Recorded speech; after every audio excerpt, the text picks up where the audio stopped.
choice of a lot of different schools they could have taken in the SEC, and they chose University of Missouri. Hi, everyone, and welcome to Orlando, Florida. Happy New Year 2015. Jim Reek alongside Chris Trevino. Chris, we've got a little action going on behind us. Hey, this is pretty good. 3 hours before kickoff, we got the band playing, we've got the cheerleaders rehearsing, so who says it's not quite game time yet? Let me just mention that we have speakers about 25 feet to our left, so if you hear a lot of extra noise, that's where it's coming from. Chris, you know, what's the old saying? You can talk the talk, but can you walk the walk? Right, we're about to find out which team will walk the walk after a lot of talk, Missouri or Minnesota. Both teams are ready for a game. We've talked so much throughout the week. Missouri has been here for 10 days, the longest bowl trip really in Mizzou history that we know of, so they're ready for a game. Even Gary Pinkel yesterday talked about that was a possible distraction. No doubt. There's just so much time before the game. And yeah, you have some practices and some events, but a lot of free time as well.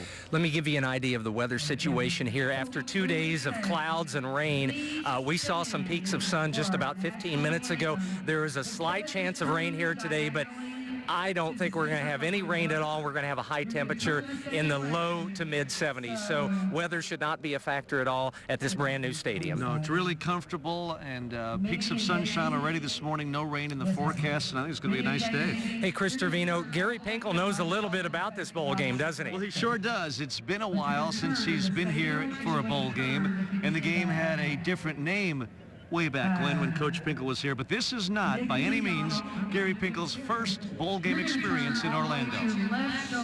Missouri head coach Gary Pinkel is about to make his second bowl game appearance in Orlando, but this time it will be with a different team and under a new name. This used to be the Tangerine Bowl back in the day. And back in the day, Kent State University in 1972 played in the Tangerine Bowl, and yours truly was playing in that game. Pinkel's original visit came against Tampa during one of the best seasons in Kent State football history and in his career. The 1972 Tangerine Bowl resulted in a loss for the Golden Flashes, but Pinkel will always remember it for something else. I got hurt right at the end of the second quarter. I my best game going ever. I think I had 5 catches like for 110 yards. And I went into the locker room, and it was right before halftime, so I'm by myself. They take me in the locker room. There's 2-3 minutes left of the game. And I go in the locker room, and Mickey Mouse, Donald Duck, and Pluto or whoever, I don't know the other guy's name, they're standing there looking at me like this. I mean, these giants. So they have me on the table, and I got my leg out, and they're looking at my knee, and they're all just kind of, you can't write a script like that. So anyway, I vividly remember that. Now the bowl game has a new name, but heading back to Orlando has still managed to lead Pinkel down memory lane. When I was there for a press conference, I looked down that stadium, and, I looked down there. I played in that stadium, that was a long time ago. It triggered a lot of friends that I played with. So I had a bunch of guys on my team at Kent text me and email me and call some of my other friends and say, hey, tell them that, we're excited about it, excited for him, and obviously they were a part of it, so it's kind of cool. As for the Disney characters? We're not going to be in our locker room, I guarantee that. The 1981 Tangerine Bowl was also one to remember. This time, it was Missouri against Southern Mississippi. The outcome hinged largely on the leg of one player, Tiger kicker Bob Lucchese, a sophomore walk-on, who had struggled even with extra points earlier in the season. But he responded in this one. He hit an MU and Tangerine Bowl record-tying 4 field goals as Mizzou beat Southern Mississippi 19-17. Defensive end Jeff Gaylord was the game's most outstanding player. When you come to Florida, you think it's a vacation, but what happens if you're from Florida? KOMU's Jay Wallace is here with that story. Jay? That's right, and some of these players, 9 to be specific, got a chance to have more than just a vacation. They got a chance to go home. Since around the time Mizzou moved to the SEC, recruitment in Florida has increased. 9 of the team's current players are from the Sunshine State, including budding redshirt sophomore tight end Sean Culkin, who is from Indian Rocks Beach. Can't wait. About 2 hours away, so I'll have a lot of family and friends at the game, so it'll be exciting. Culkin is eager to get on the field against Minnesota. but he said he's just as ready to see some of his family. Definitely after the game, you know, school doesn't start till 20, so I have it's about 2 weeks. But you know, if I get a little time, I might drive back and, you know, see them. Culkin said there are plenty of restaurants and stores to check out while in Orlando, but there's one obvious place everyone has to go. And you got to go to Disney World. You know what I mean? If you're going to be in Orlando, you got to go there.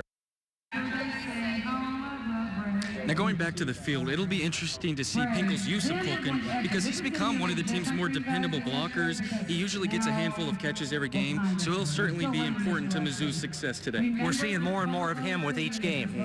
Jay, thank you very much. There are thousands of Minnesota fans here, and after all, this is a big deal. This is their first January 1st bowl game in more than 50 years. KOMU8's Hannah Battah is outside the stadium with a look at Minnesota fans. Hannah? Good morning, guys, and Happy New Year. I'm live at FanFest, and as you can see, Missouri and Minnesota fans are now just kind of coming together and get the party started before the game starts. The last time Missouri played Minnesota was 40 years ago, so I'm sure many Missouri fans have forgotten what a Golden Gopher is. Well, last week I ventured into enemy territory, but it was for a good reason. I traveled into Minnesota to find out exactly what makes a Gopher golden. Well, our colors are maroon and gold, so a Golden Gopher, he bleeds maroon and gold. So maybe if you catch them in the sunset, then they're golden. It just shows that we are just shining bright. The mascot isn't really a gopher, to be honest with you. It's a 13-striped squirrel. Why they pick golden gopher versus brown gopher versus silver gopher, don't know the answer. Before he graduated in 1980, Baxter says the Gophers weren't known for their football program. No, I'm more focused on some of the extracurricular activities that happened after 8 o'clock at night. But when the Minnesotans arrive in Florida for Thursday's game, Baxter thinks his team will warm up to the challenge. It's supposed to be in the upper 60s, so I think the Gophers will be well prepared to handle that. Yeah, I mean, if you could withstand one extreme, I think you can withstand the other extreme. Extremely cold temperatures and an extremely large campus with nearly 70,000 students. Minnesota's main campus is divided by the Mississippi River into two banks. The one that you see over my shoulder is known as the East Bank, which houses many of the university's undergraduate classes. But one trip for bikers and pedestrians across this bridge will take them to the city's West Bank, which among many other programs hosts the university's highly ranked business school. It's a top 25. We'll see if it's all business come Thursday. G-O-P-H-E-R-S. Just go Gophers. We'll win. Sky-U-Ma! Go Gophers! Go Gophers! I brought a sample tiger here, and this is what the gopher might do to them.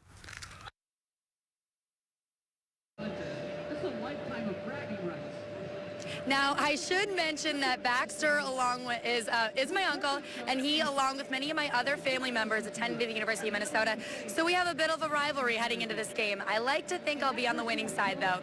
Reporting live from Orlando for the Sports Extra, Hannah Battah, KOMU8 News. Hannah, thank you very much. I hope Uncle Mike has a bad taste in his mouth. Mom knows best. Coming up, an MU mom who taught her son how to become a consensus All-American. Game day festivities are just starting to begin. After the break, I'll tell you how Mizzou is preparing for today's big game. As he threw this football, look at this. Boom! He's going to be out of the game. And he's the sack leader of this team, and he is out of the game. Missouri defensive end Shane Ray gets a chance to redeem himself after he made an early exit after that hit on Alabama quarterback Blake Sims in the disappointing Mizzou loss to the Crimson Tide in the SEC championship game. Welcome back, everyone. Chris Trevino joined now by Mahir Bhagat. And, of course, Shane Ray, that low moment aside, has had a lot of high moments and really an outstanding Tiger career. Yeah, from SEC Defensive Player of the Year to consensus All-American, it's been unbelievable. But when I asked his mom if she ever thought any of this was possible, she said absolutely not. Shane Ray makes it look easy. And Shane Ray gets to him for the sack. But if you knew his story, you'd know it wasn't. Some kids are born with talent, and some people work. And he worked for it. Initially, I wasn't really the most athletic kid that everybody wanted on their team and stuff like that. Believe it or not, This was Shane in 7th grade. He went from that to this. Get off me. I got speed. I got quickness, strength to get you on the ground. It's the same skills that made his dad, Wendell Ray, a star at Mizzou. But since his dad wasn't in his life, Shane is quick to thank the one who was. You know, my mom sacrificed for years just so I could have food on the table. So when Shane broke Mizzou's sack record, congratulations, brother. He shared the moment with the one who made it all possible. I try to be the toughest guy, you know, but I almost shed a couple tears. It was just a moment. My mom shed a lot of tears. You know, I saw her in the stands. I jumped over there, and she was just pouring down tears. So she cried for me. He ran up and he hugged me, and he just said, "I love you." And I said, "I love you." And I said, "I'm just proud of you. I'm proud of the person he is." And proud to know the kid who was picked last will soon be a top pick in the NFL draft. It's just a credit to the hard work that he's done to get to this point. Shane Ray's mom will be here to watch her son possibly play his final game with Mizzou. The two told me they haven't made a decision yet regarding the NFL draft. But a lot of us would be surprised if this is not his last game. Yes, he's expected to be a first-round pick. Mahir, thank you very much. Shane Ray and the Tigers just about 2.5 hours away from kicking off against Minnesota here in the Citrus Bowl.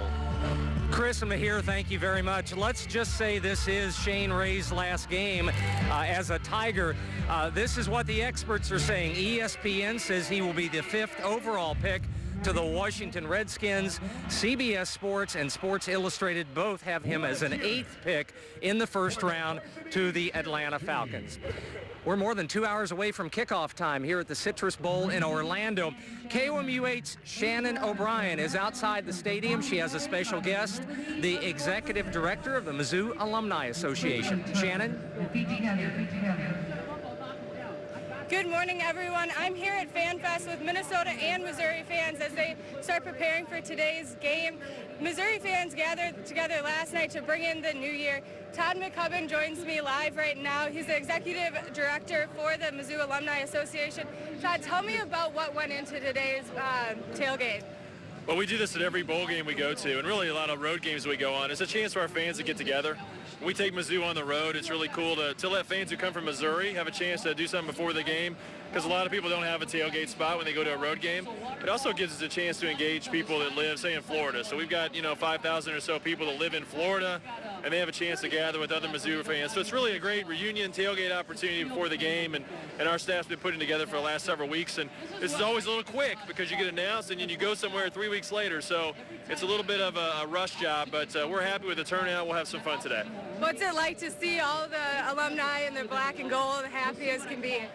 Yeah, bowl games are kind of like a celebration for the whole season. People are excited. It's a nice little vacation. They get to go to Orlando for a little time and watch the team play, and so they're fired up. They're excited to be here. The families are having a good time, and we'll have a good time and hopefully get a win today. Any big plans for after the game, win or lose? We don't after the game. I think a lot of people are going to do their own thing. Maybe some people start heading back or do something tonight, watch some of the other playoff games. But after the game, hopefully we're just going to celebrate that win. What's the most rewarding part so far as you see everyone gather together? Like I said, I think the biggest thing for us is just the engagement factor for all of our fans. We've got 300,000 alumni worldwide, and nothing unites them more than watching our Tigers play.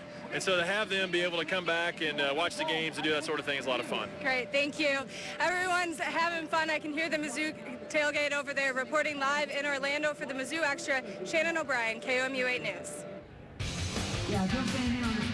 Coming up, building from the bottom up. You won't believe the unique renovation at this stadium. They left the top and demolished the bottom. Plus, the Citrus Bowl is a major happening in Orlando, but it's not the only game in town. They're going to throw. A throw back, and I don't believe they got it. Chris Trevino, I've got some good news. What's that? The dress rehearsal is done, at least for the time being, and we don't have a lot of loud noise off to our left. We had a lot of activity here well before kickoff, that's for sure. But things will get loud here in about 2.5 hours. Yeah, well, it's going to be interesting. You mentioned Minnesota brought so many fans down. They're so excited. This is really new territory for the Golden Gophers. And, of course, Missouri obviously excited to be in a New Year's Bowl again and looking forward to capping off. It's been another good season under Coach Pinkel. What do you think about this this stadium, the city spent $200 million on renovations. It was funny. We rode over in the taxi earlier this morning. We pulled in, and somebody in the car said, "Boy, it's a nice-looking stadium." And the cab driver said, "It is now." He said it wasn't a year ago. So they redid it. This is the 69th edition of the Citrus Bowl. It is the 7th longest ongoing bowl. There's a lot of tradition here. The country's best teams have played in this bowl before. No doubt. This has been a terrific game. It was known as the Citrus Bowl for many years, then the Capital One Bowl, now back to the Citrus Bowl name. But it's been consistently held on New Year's Day for several years here in Central Florida, and it's been for a while now an SEC school against a Big Ten school, two of the most prestigious conferences, obviously, in college sports. All right, Chris, thank you very much. Okay. We'll talk to you in just a second. Let's bring in KOMU8's Jay Wallace and talking about this stadium, a kind of unique renovation because they left the top grandstands, but then they just demolished everything underneath. Yeah, and the new stadium is very open. It's very comfortable. There's seats everywhere, and it just has a very new feel to it. And I was able to talk to the mastermind behind this new facility. We'll be here for Citrus at the end of the week. This is a really well-run operation. This well-run operation was finishing a major $207 million renovation just more than 1 month ago. Everything below the upper level, the 200 level, as we call it now, is brand new. The new-look Citrus Bowl Stadium offers many new amenities, such as an open plaza area with a bar, comfortable seating throughout the stadium, and up-to-date HD screens. Today it's all about the fan experience because there's so many technologies that they have at home. They can sit at home and watch the game and be more comfortable. We have to make the experience even better and better. The deconstruction started just this past January and was accomplished in a peculiar manner. As you can see in this time-lapse, the upper level around the stadium was never torn down. This is because the stadium was built in phases. So the closest section was built in the 30s, the middle section in the 60s, and that top section still in place in the 90s. Each structure had its own self-supporting system, so we're able to take out everything underneath without disrupting the upper bowl.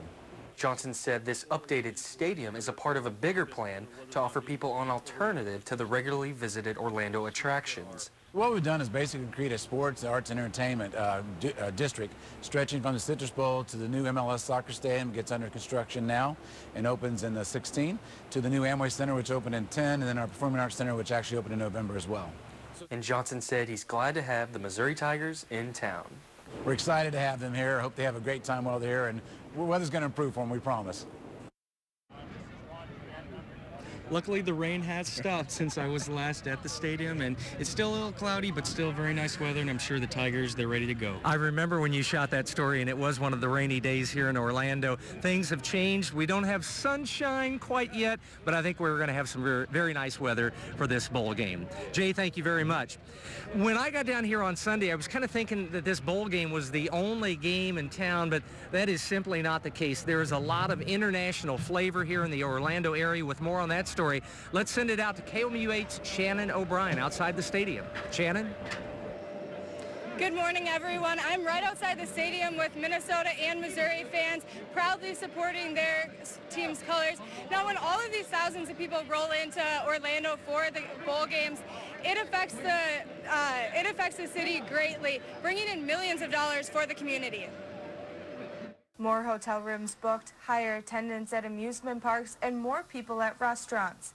All thanks to bowl games held here in Orlando, generating millions of dollars for the community. According to Florida Citrus Sports, in a study it conducts every year, football games hosted in Orlando generate on average $60 to $80 million a year. It's pretty robust for our community in any given year. It can max out in the range of $89 million in total economic activity, depending on the mixture of teams. It's such a big impact to the economy here when the bowl game goes on.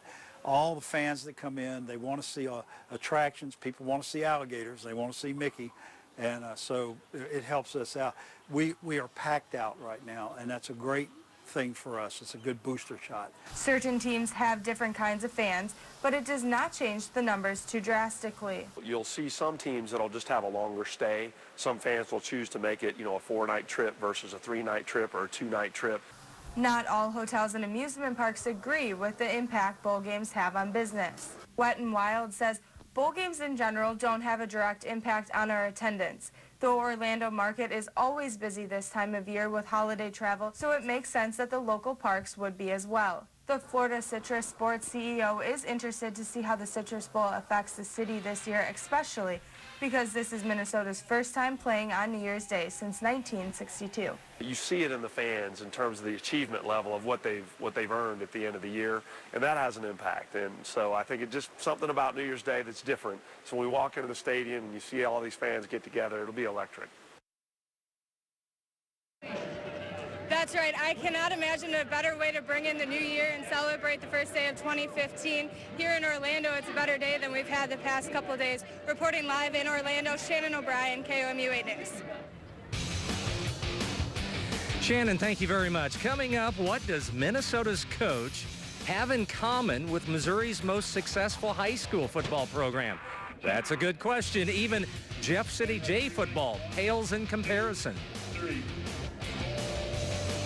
Well, it wouldn't be a Buffalo Wild Wings sponsored Citrus Bowl without a Blazing Wing Challenge. I'll tell you all about it coming up. They move the tight end. It's Hansbrough. Second effort, I think got it. I don't know. The head linesman's coming in. We still don't have a signal. Touchdown. Chris Trevino again, joined by KOMU 8's Mahir Bagat. Big season for the Missouri Tigers. Big season for the Minnesota Golden Gophers as well. They won 8 games last season. They've won 8 this season. They'd like to get number 9 and 1 up their total from a year ago. And clearly, the orchestrator of the success up north has been a veteran coach named Jerry Kill. What a job he's done. It's been remarkable. And there's so many Minnesota fans here. There's 2 reasons. 1, the weather. And 2, this is a big deal. And this is the first time Minnesota has played in a January bowl game in 52 years. And just to give you guys an idea of how long that is, that was the year that the Beatles came out with their first song. Wow, pretty long time. Long time. And a big reason is the Big Ten Coach of the Year, Jerry Kill. It all started in Webb City. It's a time that was special. In 1989, Jerry Kill led the Cardinals to a state championship. I promise you I'll never forget when we pulled that bus in Webb City and then you got carried from the town to the school. So I wasn't as heavy then, though. It was easier to carry you. And since then, Kill has carried each team he's been with to new heights, including SIU, NIU, and now Minnesota. There are plenty of guys who are 6'4", 290. Those guys aren't rare in our country. What is rare is a man like Coach Kill and his staff. It's a lot like what Gary Pinkel did at Toledo and Mizzou. Starting and from scratch and keep moving forward and taking one step at a time. I just know Jerry and what he's done at Minnesota is no surprise to me. And that's not all the two have in common. We've all seen the Pinkel dance. But did you know Coach Kill's also got some killer moves? Kill would probably win the dance-off. And if he can win the game, you better believe the whole school will be dancing in celebration. We say we're building the program brick by brick. That would be a huge brick, really be a huge brick for us. Stopping the spread of infections. By the way, Kill told me he brought a few people from Webb City to the Citrus Bowl, hoping some of those winning ways would rub off on the Gophers today. When he walked away from the press conference yesterday, I just kind of tapped him and I said, you started the program there in Webb City. You got it going. He didn't want to take credit, but he really did. And then I said, since Webb City and Joplin are next to each other, I said, have you seen Joplin since the tornado? And he said, yes. One of the most unbelievable sights he had ever seen. Mahir, thank you very much. Well, the gates open here in about 30 minutes or so. The tailgating has already started. Let's join KOMU 8's Hannah Batal outside at Fan Fest. Hannah. We are coming at you live right outside the stadium where all the action is going to be taking place in just a few hours. But for now, all of the action is happening right here at FanFest. As you can see behind me, there's a ton of food, drinks, and a ton of activities to go all around. There's a Mizzou tailgate and a Minnesota tailgate. And I'm going to tell you, just a few, I would say maybe a half hour ago, there weren't that many fans here, but now there's easily several hundred fans for both Minnesota and Mizzou. Another thing that's going on that you can see behind me maybe is the Blazing Wings Challenge. They've had one of these challenges every half hour, already pairing up the Minnesota fans against the Mizzou fans, creating that fun rivalry that should continue throughout the morning. We'll bring you more news about that and a live interview with one of the coordinators of the Blazing Wings Challenge coming right up. Reporting live from Orlando for the Mizzou Extra, Hannah Batat, KOMU 8 News. termite protection, and lawn and landscape services. Hannah, thank you very much. Coming up, he's hired 4 basketball coaches, but only 1 football coach. Chris Trevino catches up with athletic director Mike Alden. And what were the 5 biggest plays for Mizzou this season? I like the 2-point conversion against Arkansas myself. That's next. Ladies and gentlemen.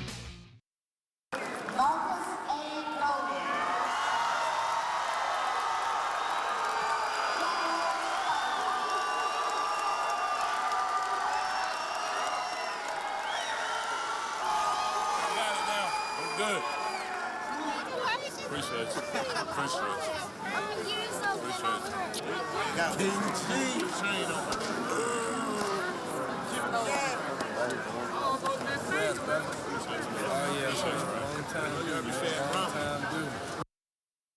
Chris Trevino, you know, one thing athletic directors like is stability. They like coaches to stick around for a while. They like coaches to be successful. KOMU8's Chris Trevino had a chance to talk to Mike Alden, and let's listen in to that interview. Well, we ring in the new year of 2015 here in Orlando, Florida, and joining me now is Missouri Athletic Director Mike Alden. And Mike, what a year for Missouri Tiger football. Just your thoughts on this season. Well, first of all, Happy New Year. Likewise, thank Happy you. New Year, and it's great to be with you today, Chris. And I would tell you that it's been a terrific year for the Missouri Tigers across the board. I really think for all of our sport programs, but in this case, in particular for football. You know, what a great year it's been for us, and to be 10-3 and have an opportunity to play against Minnesota in the Citrus Bowl is pretty special. What has the bowl experience been like leading up to the game here in just a couple hours? Well, the experience itself has been amazing. You know, we got here on December 22nd, and our student athletes have had an opportunity to really experience all the parks and all the things that Orlando has to offer. Our families have been here and spent quite a bit of time, and we have a lot of alums and a lot of fans that are here as well, too. So as far as the hosts themselves, the Citrus Bowl, they've been terrific. As far as the atmosphere and the community, it's been very welcoming, and it's been a tremendous experience for us leading up to the game. Mike, when you look at the move to the SEC, the first season was difficult with a lot of significant injuries, but since then, it's gone really smooth. Well, it has, you know, and I think that a lot of that has to do with our student athletes, how they've really stepped up as far as our coaching staff, our staff in general. I think the university, all those things kind of coming together to know that there's got to be a total commitment going forward when you enter a league like the SEC, the strongest conference in the country. I think on top of that as well, too, I think what's helped in that smooth transition, frankly, have been our students and our fans. I think our fans have really done a tremendous job supporting the Tigers, and all of those things combined have really helped to really kind of smooth things out the last couple of years. Yeah, the students and fans seem to embrace the move right away as soon as it was announced, but the team still had to perform, and Coach Pinkel, who you've had a long relationship with now, has really delivered, hasn't he? Oh, he has. There's no question. You've got the guy that's the most successful coach in the history of our school, and certainly is the SEC Coach of the Year, and back-to-back SEC East champions, and so he's just continued to do a great job. And I think on top of all of that, you know, we have the #1 graduation rate in the SEC, one of the top 5 or 6 in the country with how our kids perform in the classroom, and what they do in the community is outstanding as well, too. So across the board, certainly Coach Pinkel and our staff, they've exceeded all expectations. They're doing a great job for Mizzou. So with all that going on, when you look at football really as the flagship program in an athletic department, as it is at most schools the size of the University of Missouri, what do you hope to see going forward then? Well, I think just continuing to build on those successes that we've seen. I think primarily you want to make sure that that foundation continues to be built on those values that we've established, and whether that has to do with, as I said, the academic integrity component, what we do from a community standpoint, how we grow as young men and young women, you know, in our entire sport program, and then finally at the end of the day, you want to compete for championships. Those are the things that I think that we see that we've built a pretty solid foundation that you want to just keep building on, and you want to make sure that you have consistency with that. I think that's the key. You always want to make sure you have consistency in those areas. So going forward into 2015 and forward, we need to see that consistency and just building on those values. Chris Trevino, thank you very much. The band has moved away, but now to our right is this giant inflatable helmet about 10 feet away. So if we get swallowed up by a helmet, you'll know why. Mihir Magat, if you only win 3 or 4 games a season, you know, maybe it's easy to pick out the 5 best plays of the season. But when you win 10 games, that's a difficult chore. There were so many big plays, from trick plays to game winners, and I based my ranking off 2 things. I look at 1, how impressive the individual performance was, and 2, the impact it had on the season. So let's relive the top 5 plays from this past season. At number 5, We'll start with Shane Ray's sack, which set the school's single-season record. Congratulations, brother. And set the stage for an emotional mother-son moment. I try to be the toughest guy, but I almost shed a couple tears. He ran up and he hugged me and he just said, I love you. And I said, I love you. And I said, I'm just proud of you. I'm proud of the person he is. Number 4 is the 4th down stop to beat Texas A&M. And the Missouri defense hung tough. And continue the 3rd longest road winning streak in the country. You're not more proud as a head football coach to see your team play like that and make those kind of plays in the 4th quarter. At number 3, we have the 2-point trick play against Arkansas. This was an extremely well-designed play. What makes this play amazing is where the idea came from. Josh Henson's 12-year-old son saw this play on YouTube, and his dad loved it. It worked, and it was fun. It looked good. We'll have more from that game in a bit, but first, we've got number 2. Coming off an embarrassing Georgia loss, Marcus Murphy responded by scoring on the opening kickoff. And there he goes. How about number 6? All you have to do is just give him a lane. Just give him a lane and just hold on because he's got a chance to do it. Finally, number 1. On senior night, the senior captain, Marcus Golden, punched Mizzou's ticket to Atlanta. What a moment for Marcus Golden and the Missouri seniors. It don't get no better than that, man. It don't get no better than that. I used to be in Hutchinson thinking about being here, man. And to be here and end it like that, that's great. That's a great feeling, man. And the celebration well underway in Columbia. Now, there were some plays that barely missed the cut. Russell Hansborough's touchdown against South Carolina, Jimmy Hunt's touchdown against Tennessee. But if you disagree with our rankings, let us know. You can tweet at us at KOMU Sports. They get the honorable mention, right? Yeah, they get the honorable mention. Here, thank you very much. And by the way, the sun is starting to come out in Orlando, Florida. Coming up, a quiet guy who lets his players do the talking. Now he's leaving the legacy of Coach Steck. Plus, his boss at Mizzou for 14 years. A look at Gary Pinkel getting ready for his 10th bowl game as the Tigers' head man. There's Dave Steckel, who has done an outstanding job. Been with Gary Pinkel the whole time here at Missouri. 14th season. That's Steck, Dave Steckel, defensive coordinator. Gary Pinkel loses very few assistant coaches, only a handful in 14 years. And, of course, the most recent is Dave Steckel, who is leaving the program to go to Missouri State in Springfield. With more on that story, here's KOMU 8's Alex Brown. Missouri State was hard-pressed to find a better-looking resume than Dave Steckel's. He's been a great one of the major reasons that we've had a lot of success is because of Coach Steck. All that success has come consistently with Steck and his partner in crime. Everybody knows Missouri, and I was with Gary Pinkel for 14 years, and it's real tough to leave a man of integrity who took me off the street after I was fired. So here's the legacy Steck left behind. 11 former defensive players are now playing in the NFL. 5 of them were first-round picks. Much of their success comes from what he tells his players. Go hard and be relentless and just play your ass off. That's all. He's had 22 all-conference linebackers in his time at Mizzou, and his tenure culminated in a Broyles Award nomination for the top assistant coach in the country. But with the happiness of stepping into a head coaching position comes the sadness of leaving home. Media, you have no idea how hard it was today to go to practice and face my players because I don't lie to people. To tell them that we were looking at this, we were late for the press conference because I promised every one of them I would text them on Mary Beth and I's decision. I love those guys.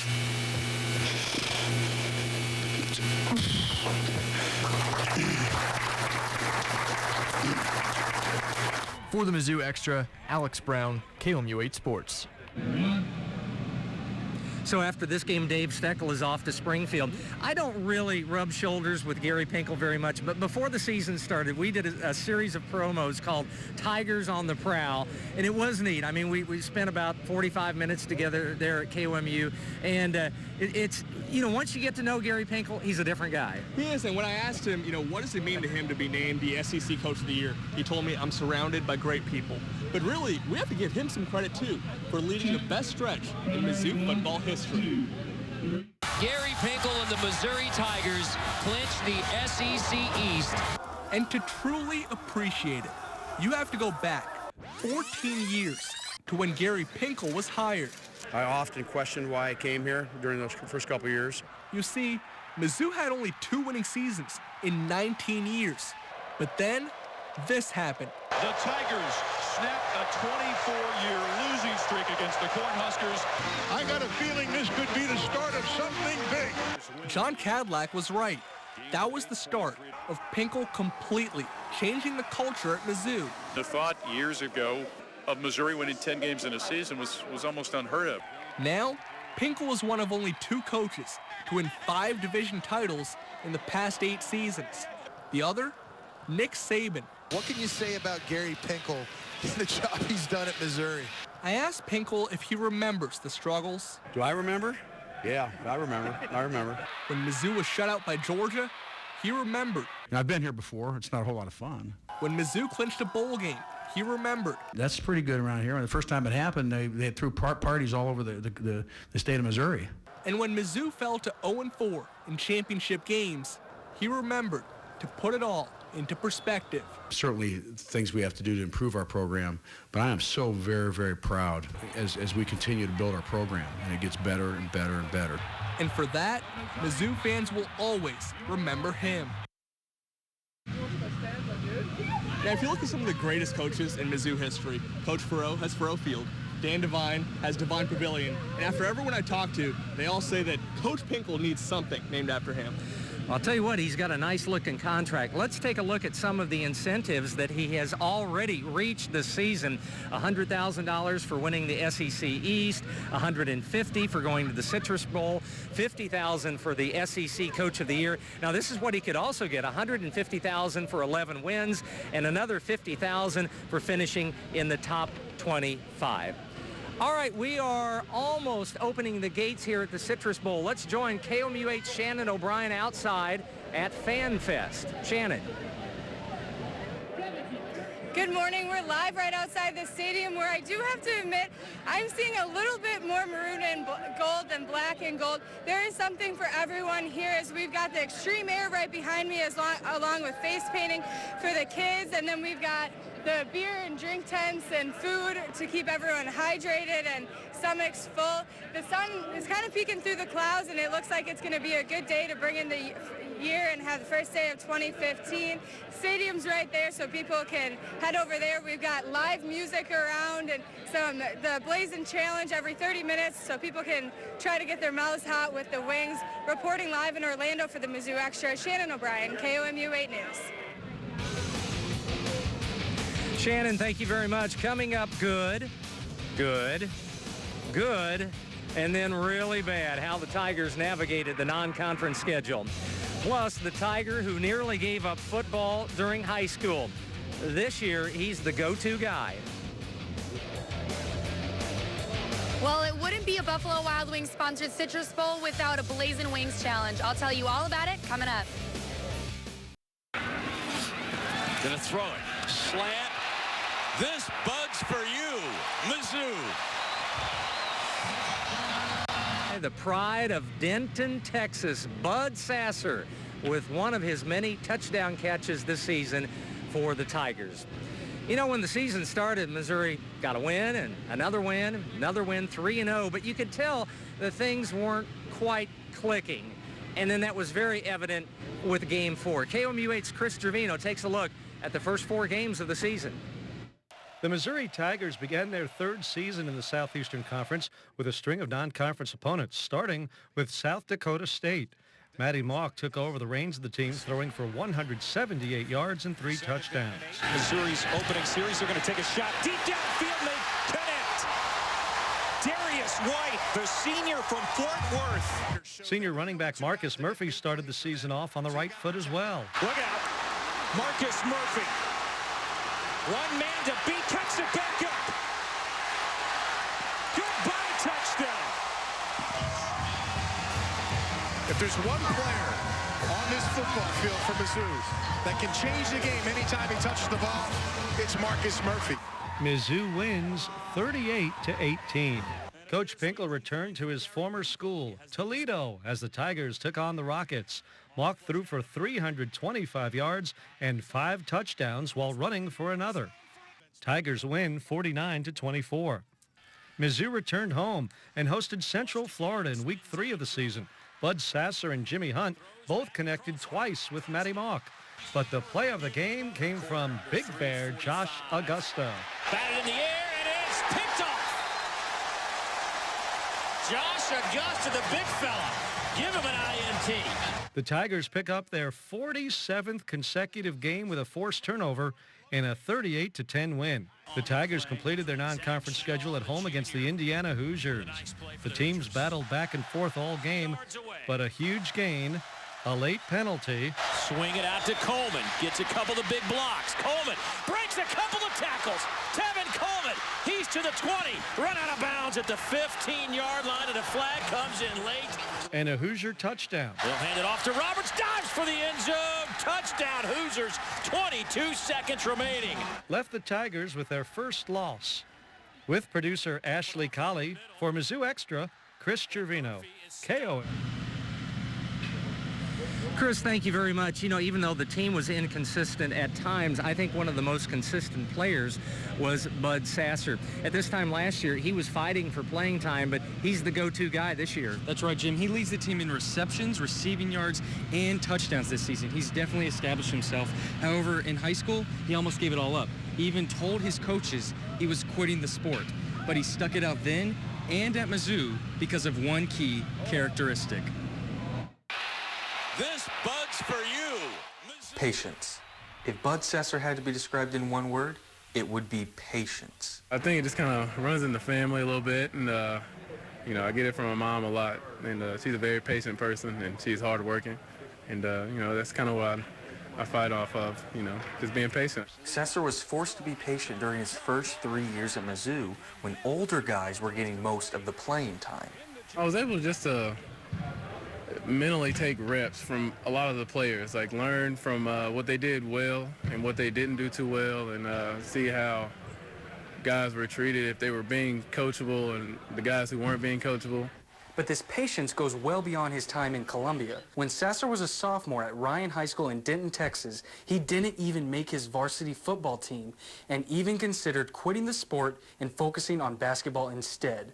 But his sister helped him remain patient. She hates quitters, and she hates, you know, when I just don't feel right about a sport.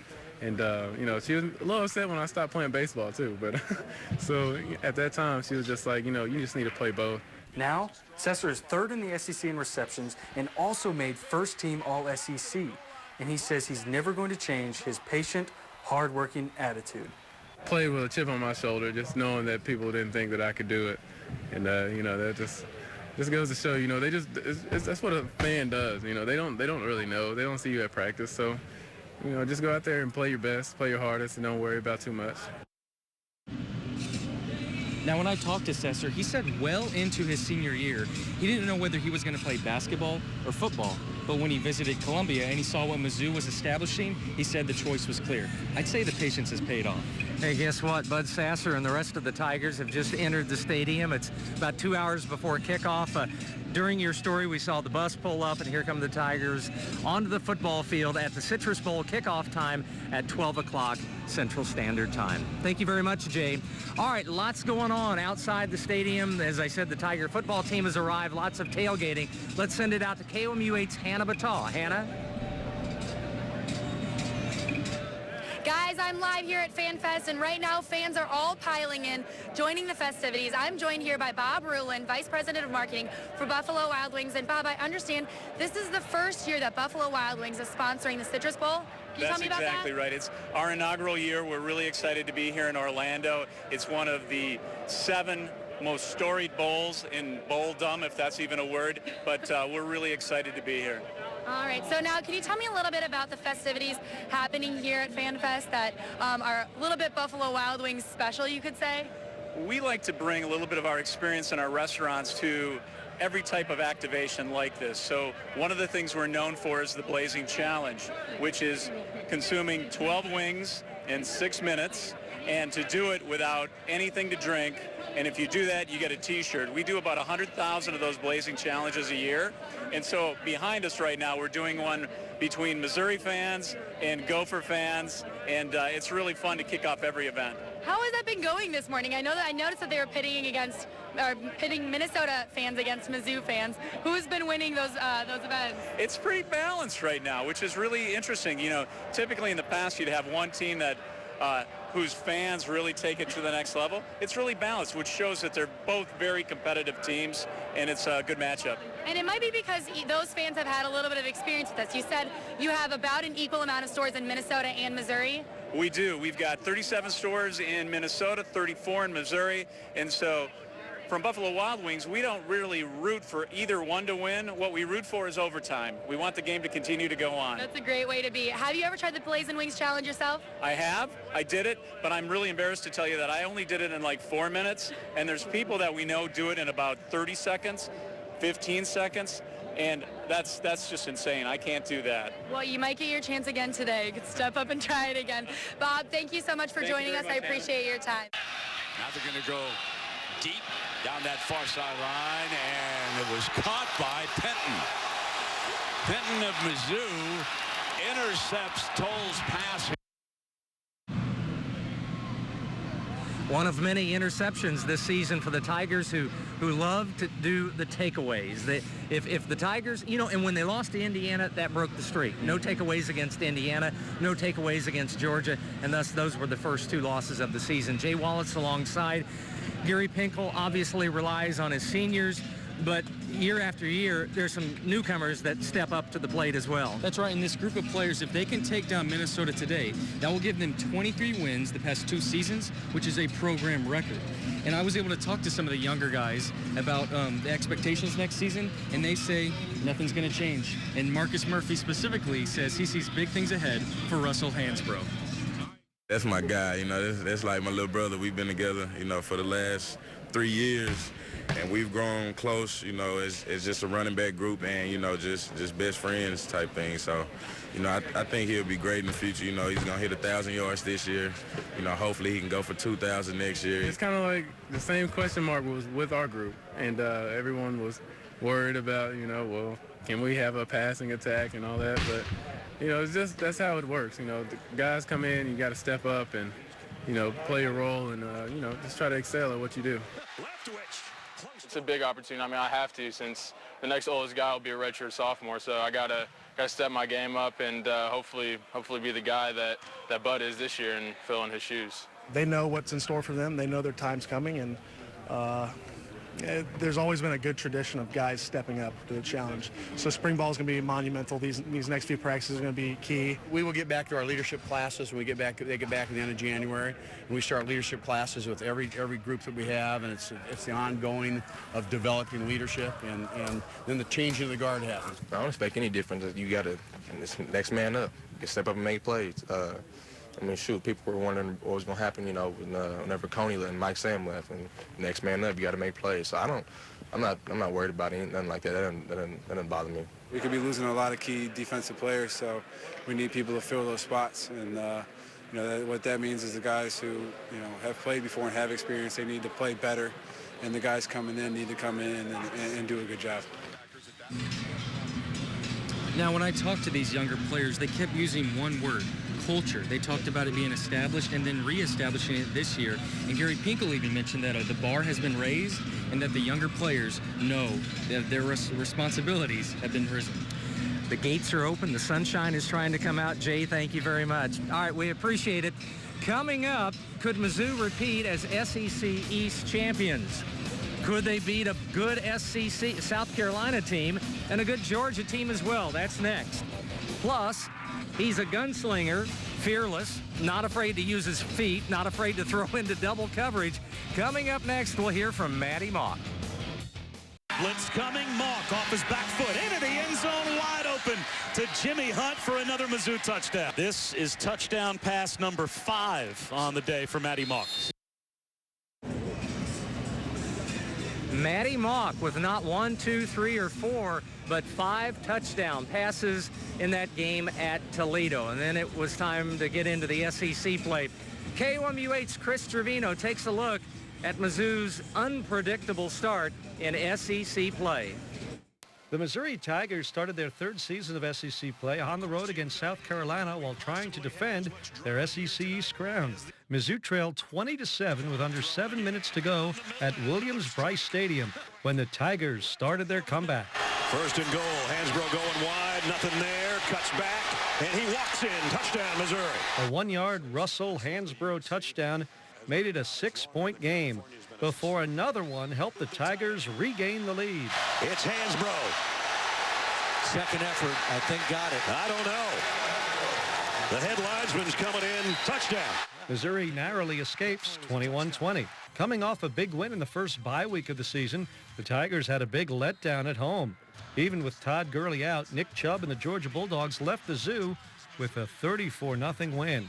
And the Tigers picked up their second loss of the season. The Missouri offense continued to struggle when the team traveled to the Swamp. But thanks to special teams. And here goes Murphy. And there he goes. How about number 6? 95-yard kickoff return. And the Mizzou defense. Downfield looking for Robinson. Picked off. This is getting worse and worse. Braylon Webb inside the 10. It'll be first and goal, Missouri. My, oh, my. The Tigers picked up a 42-13 win over the Florida Gators. The Tigers headed back to Faurot Field for the 103rd homecoming game, hoping to snap a 2-game home losing skid. Mizzou racked up 385 total yards against Vanderbilt in the 24-14 win. With producer Ashley Colley for Mizzou Extra, Chris Trevino, KOMU8 Sports. Chris, thank you very much. You know, when you take a look at Mizzou's starting quarterback, Maddie Mock, if you're a Tiger fan, you know he can run, and you know he can scramble around, and he can throw the ball on the run. But there's some things we don't know about Maddie Mock. There are. He wears a band on his wrist that says, "I play for Dre."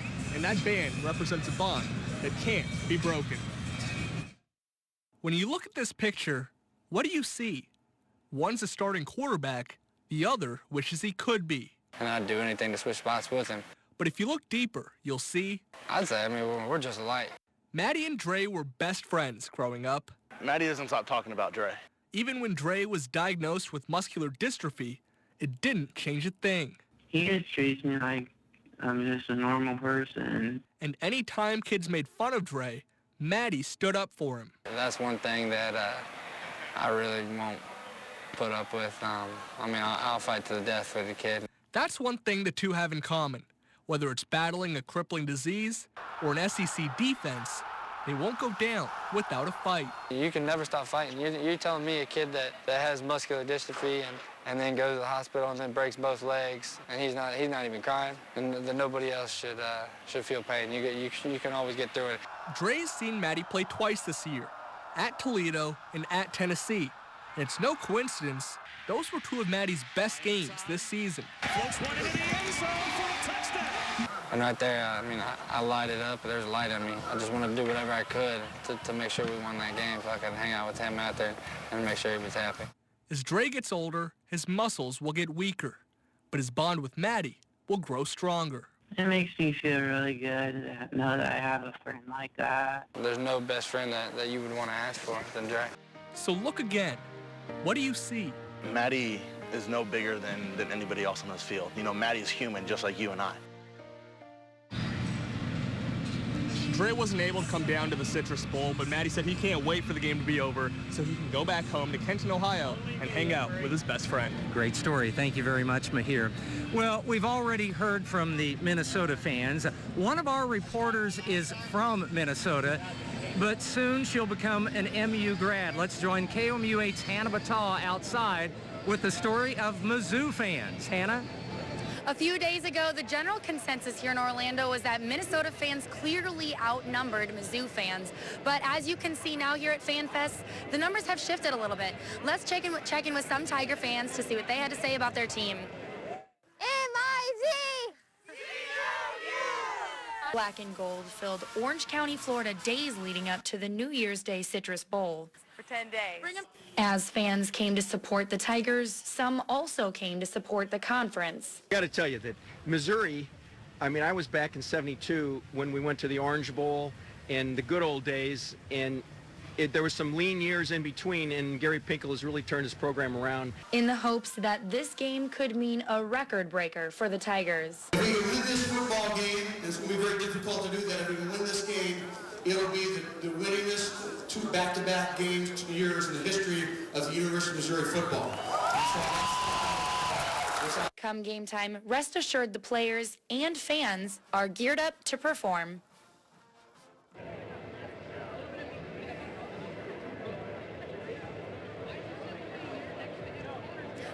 As you can see behind me, there are several Minnesota fans lining up to get food, but what you don't see is that just a few hundred yards away is the Mizzou Alumni Association tailgate. And I was just there maybe a half hour ago, and there are hundreds, I mean hundreds of Mizzou fans. So we'll see if they can clear in and keep checking in with us as we go live continuously from FanFest. Reporting live from Orlando for the Mizzou Extra, Hannah Battah, KOMU 8 News. Hannah, thank you very much. I'm sure it's crowded outside the stadium. The gates are open, and now the fans are starting to pour into the Citrus Bowl. It's Missouri and Minnesota kicking off at 12 noon. Coming up, who would have thunk it? After horrible home losses to Indiana and Georgia, the Tigers begin their streak. Plus, Mizzou's game changer. He has a set of wheels that won't stop. We'll catch up with Marcus Murphy next. Ninth play of this drive. Slipping is Murphy, but gets it the corner in the end zone. Almost fell down, shows great balance, and then the burst. And Missouri reclaims the lead. Ninth play.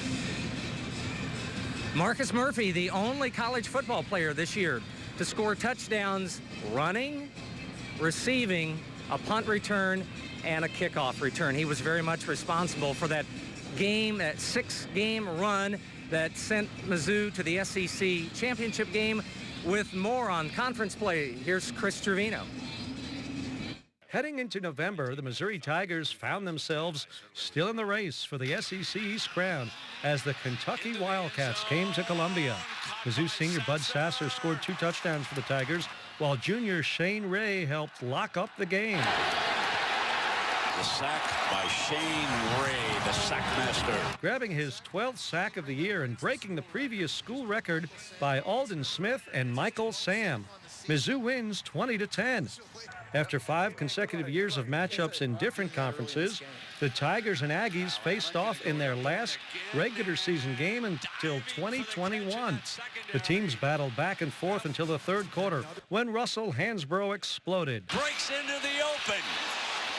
Hansbrough, 25, ridden out of bounds.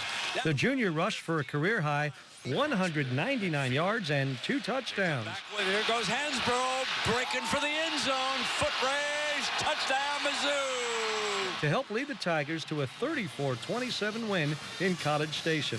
The Tigers continued their road stretch by traveling to Knoxville, Tennessee.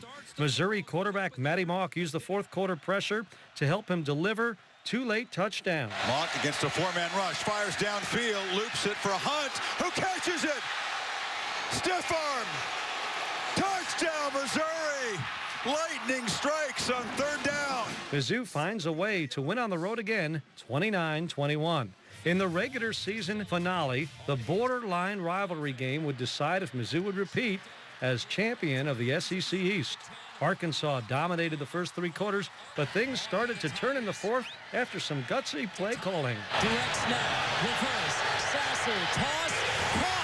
We are tied in Missouri. Mizzou earns a 2nd consecutive trip to Atlanta, 21-14. Underdog Missouri had a tough task at hand against a dominant Alabama team. With only 3:36 gone in the game, the Crimson Tide grabbed an early lead, and the Tigers struggled to gain any momentum. As he threw this football, look at this, boom, he's going to be out of the game. Number 56 is disqualified from the game. Missouri drops its 3rd game of the season, 42-13, and is still looking for an SEC conference title. With producer Ashley Colley, for Mizzou Extra, Chris Gervino, KOMU 8 Sports. Chris Gervino, thank you very much. And if you're wondering why Chris is not with us, he's got to do his radio duties. I saw him walking around here a little while ago chasing Gary Pinkel. So Chris is busy doing something else. You know, he was talking about the 6-game winning streak there to send the Tigers to the SEC championship game. I think the Arkansas game was the signature win. A&M was close behind. But I think the craziest game was the Florida win because the Tiger offense didn't do anything that night.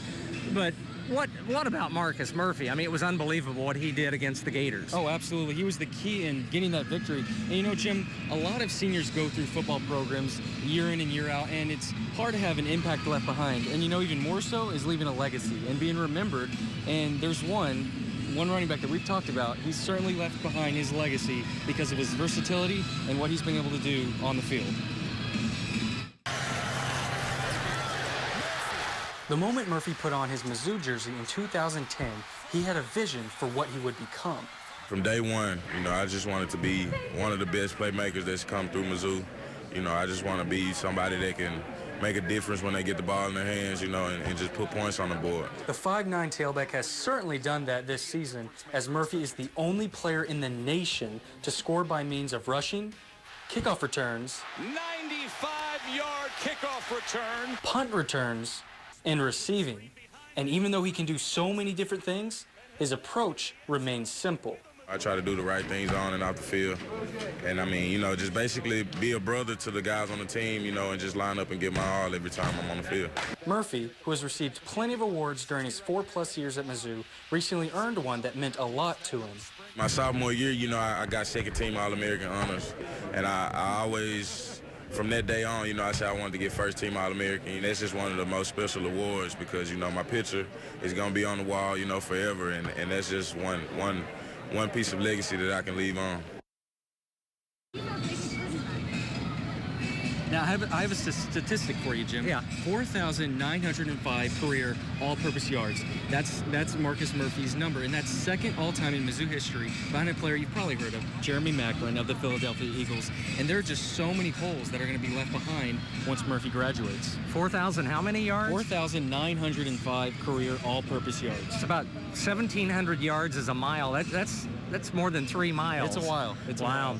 Okay, I got a question for you. You know, at the beginning of the season, Marcus Murphy lined up as a wide receiver a lot. Now that the Tigers are one light at wide receiver, do you think we'll see more of him as a running back or as a wide receiver? I think it's going to be a little bit of both, and that plays into his versatility and be able to do what the team needs him to do, depending on the opponent, depending on who's hurt or who's not playing. So, absolutely, I can see him doing a little bit of both. A couple of days ago when you were here doing the story about the new stadium, it was pouring. It's a little bit better now. Look right up there. I mean, the sun is trying to peek out. You know, I don't think we're going to have any rain here today. It might be cloudy. We're looking for a temperature of about 73, 74 degrees. Delightful day. The gates are open. Tiger fans off to our left. Should be exciting. And of course, we know there's some tailgating outside, too. Sure. That's where we go to KOMU8's Hannah Battah and Shannon O'Brien with a look at FanFest. Ladies? Guys, we are less than 2 hours away from kickoff, and here at FanFest, you can already see everyone's getting amped up, and it is so packed here. As you can tell, there's quite a few Minnesota fans behind us, but Shannon, I understand there's an area kind of designated just for Mizzou fans? Yeah, there's an alumni association having a tailgate over there. I spoke with their executive director earlier, and they said it's great to set it up and see all the Mizzou fans get together. They had a New Year's Eve party last night, and they said it's kind of difficult to set it up because it's only 3 weeks in advance, so they have to get together, get everyone together. They have more than 500 people there. I think they said close to like 800. They're completely sold out. You just missed a little chant war going on between the Gophers and the Mizzou. That was fun to see. And there's a blazing challenge over there. Hannah, I know you talked to someone with that. How did that go? Yeah, I did. Well, first of all, this is the first year that Buffalo Wild Wings is sponsoring the Citrus Bowl, and I touched in with the vice president of marketing for Buffalo Wild Wings, and he said they chose this bowl because of the fans and because of the attention that it draws, and it's just really fitting for their company, he said. Now, one of the things that is really special for FanFest here from Buffalo Wild Wings is the Blazing Wings Challenge. So for those of you guys who don't know what that is, it's a challenge where you have to eat 12 blazing hot wings. You can't have water. There's a few other restrictions, and you have have to complete it all in 6 minutes. So here at FanFest, they've been pitting together Minnesota fans versus Mizzou fans every half hour on the hour, and they've been just competing with each other. And I think it's been pretty even so far as who's been winning. And another thing that he said is that they have 37 Buffalo Wild Wings stores in Minnesota and 34 in Missouri. So he said he's not rooting for either side, but just hoping that the game goes into overtime. What are some of the other things happening here at FanFest, Shannon? I don't know, it's great. I mean, the weather is good. There's a lot of stuff for kids right on the side. I know you can't see it, but there's an extreme air where kids can jump on trampolines. There's face painting. I was actually really surprised to see all the kid-friendly stuff that they have here. Yeah, there really is stuff for everyone. So like she said, there's stuff for kids, there's stuff for adults, there's areas to get drinks behind us. Everyone that you see behind us is in line to get food. So there's plenty of stuff to go around here at FanFest. So many things going on. And like I said, just less than 2 hours before kickoff, this is the best way to get people amped up. And it's great. I mean, the weather the past couple of days has been a little nasty, and I know a lot of people came down here to do some amusement parks, go to Disney World, SeaWorld, and they weren't really able to do that much because it was just so gross out. But now they get to come. Some people are taking their jackets off, and the sun's coming out of the clouds, so that's really nice. Yeah, Shannon, I think the Minnesota band is coming in right behind us right now.